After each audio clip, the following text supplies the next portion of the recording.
Look, aren't I a beautiful red? He asked the others. No wonder Sir Topham Hatt thinks I'm special. But Percy was worried. He wasn't being repainted, and he wasn't red. Does this mean Sir Topham Hatt doesn't think I'm special? He asked. Looking splendid is not the same as being really useful, said Thomas firmly. But best of all is being really useful and looking splendid, like me, said James cheerfully. Before Thomas could say anything else, James closed his eyes and fell happily asleep. The next morning, all the engines were very busy. Percy was working at the coal plant. Thomas and Emily were taking passengers up and down the branch lines. Gordon was pulling the express.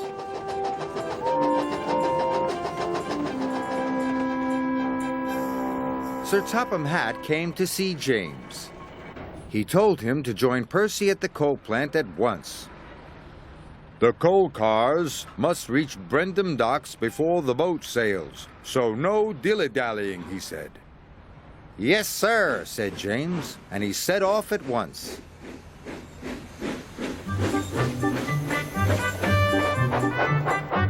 But James didn't go straight to the coal plant. He decided to go by the canal instead.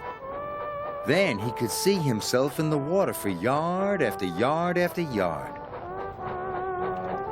Magnificent, he puffed. James had forgotten what Sir Topham Hatt had said. At the coal yard, Percy was working as hard as he could. But he was falling behind. The line of coal cars was getting longer and longer. And the yard manager was getting crosser and crosser. Where could James be?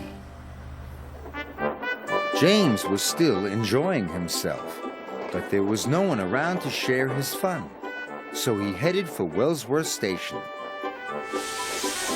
But as James pulled into Wellsworth Station, Gordon and the express were pulling out. The passengers had gone.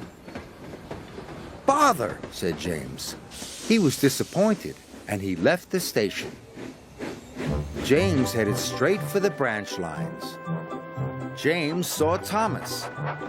Look at me, he puffed. Don't I look fine? You should be at work, called Thomas. But James didn't listen to Thomas.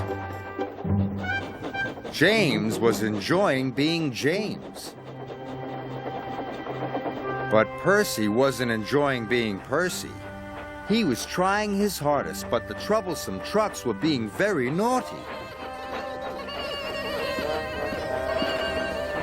Poor Percy was almost worn out.